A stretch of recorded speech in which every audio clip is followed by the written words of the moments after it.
Pourquoi construisent-ils illégalement ?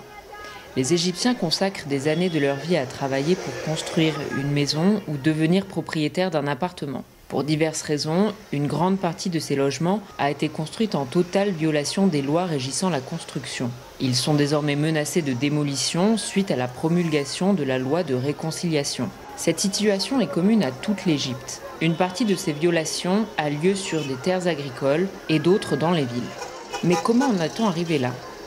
Regardons les deux cas de figure des campagnes et des villes pour comprendre pourquoi les gens construisent illégalement. En juillet 2020, le gouvernement a commencé à se focaliser davantage sur la démolition de toute tentative de construction sur les terres agricoles. Mais il a rencontré une violente opposition de la part des habitants. Certains ont même jeté des pierres sur les forces chargées de la démolition de ces logements. La raison principale évoquée par le gouvernement est que sur une période de 40 ans, l'Égypte a perdu 168 000 hectares de terre à cause de la construction de 1983 à 2020. Les autorités considèrent la perte de ces terres agricoles comme une menace pour la sécurité alimentaire.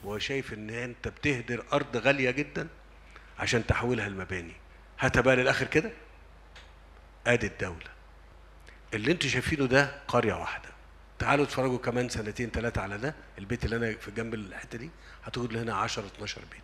Bien que la perte de 168 000 hectares ne soit pas anodine, son impact sur la sécurité alimentaire de l'Égypte est cependant limité. Car durant 20 ans, entre 1998 et 2018, il y a une augmentation de 567 000 hectares de terres agricoles cultivées du fait de l'exploitation des terres désertiques. Sans compter que les constructions en infraction à la loi surviennent la plupart du temps sur de petites surfaces dont l'impact sur la production agricole et son économie est limité, contrairement aux larges exploitations agricoles et aux grands projets. Quand on divise la superficie de construction en infraction à la loi par le nombre de violations, on trouve que la superficie de ces constructions est d'environ 185 mètres carrés, c'est-à-dire à peu près la superficie d'une maison.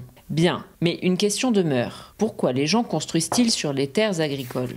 Si on considère les données les plus récentes, on trouve que les gouvernorats de Halibiya, Al-Garbeya et Minya figurent en tête des régions où l'on recense le plus de violations. Ces trois gouvernorats sont parmi les plus densément peuplés en Égypte. Et bien que Minya et Halibiya est un arrière-pays désertique dans lequel le gouvernement a bâti des villes nouvelles comme Aubour ou la nouvelle Minya, elles n'ont pas drainé les habitants des villages à cause de leur inadéquation avec le mode de vie rural et de leur éloignement par rapport aux terres agricoles.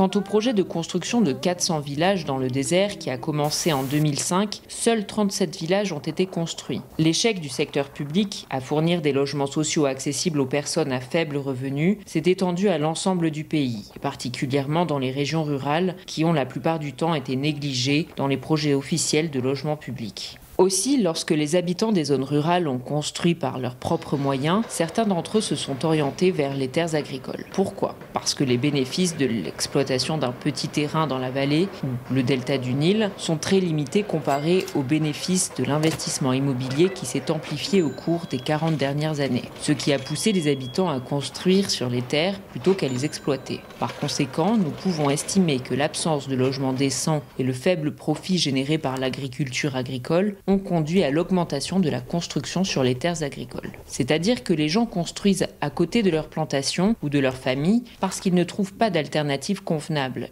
et que, dans tous les cas, ces terres ne leur apparaissent pas comme valant la peine d'être cultivées. Ok, mais quelle est la solution ? D'un côté, il est nécessaire de revenir à une planification et à une gestion de l'économie agricole de façon à protéger les petites propriétés et à les rendre rentables.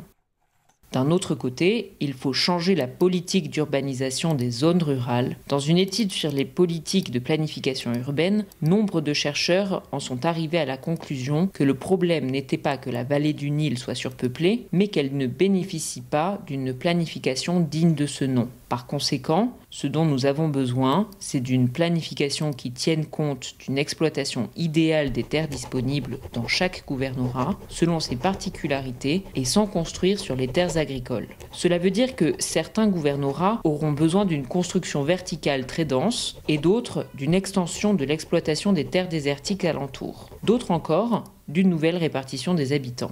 Ces solutions sont mentionnées dans la loi unifiée de construction qui a été promulguée en 2008 pour régler le problème de la construction informelle. Mais le gouvernement ne l'a toujours pas mise en application. Lorsque la loi unifiée de construction a été promulguée, le gouvernement a été obligé de procéder à une nouvelle planification des quartiers anciens. Par exemple, la régulation de la largeur des rues et l'allocation de terrains aux services sociaux dans chaque quartier, comme les écoles et les hôpitaux. Mais le gouvernement n'a pas appliqué la loi car il était préoccupé par la planification des nouvelles villes. Les autorités municipales ont également échoué à contrôler la conformité des entrepreneurs aux règles de base en matière de construction, comme le nombre d'étages autorisés ou la dispense de construction sur l'intégralité du terrain pour assurer la fourniture d'un bon éclairage ou d'une bonne ventilation. Cela était dû au manque patent du nombre d'ingénieurs et de compétences, comme l'a admis le ministre du Développement local lui-même. En outre, si un propriétaire terrien a déposé une demande auprès des autorités municipales pour obtenir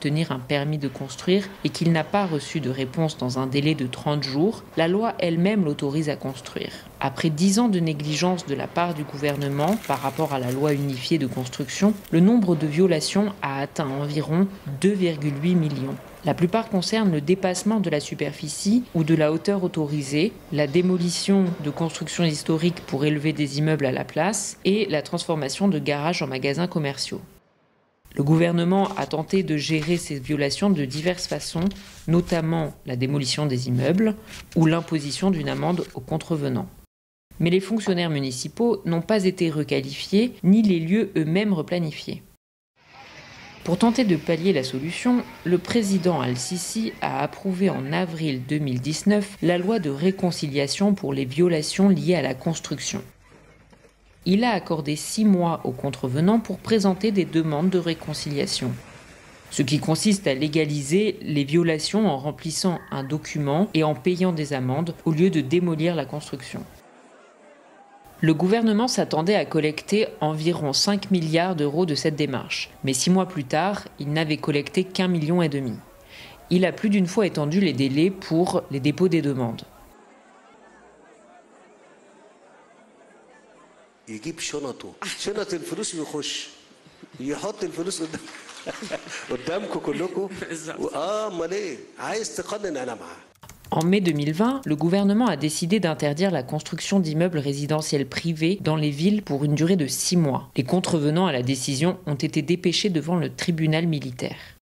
لو الامر نزل هخلي الجيش المصري ينزل كل قرى مصر يعني نوقف ونبقى بدوله مظبوط يسيب مكاني وامشي من هنا وانا جبنا معدات هندسيه تكفي ان انا انزل على القرى دي وابيد واشيل كل الكلام دوت بالمعدات الهندسيه لا يمكن هنسمح ابدا وانا بقول الكلام دوت. En octobre, Al-Sisi a admis qui était responsable de ce problème. وعايز اقول للناس لما قلنا اشتراطات بناء جديده ومنظومه جديده يبقى ده معناه كان عندنا عيب في النظام. عيب في النظام يعني ايه؟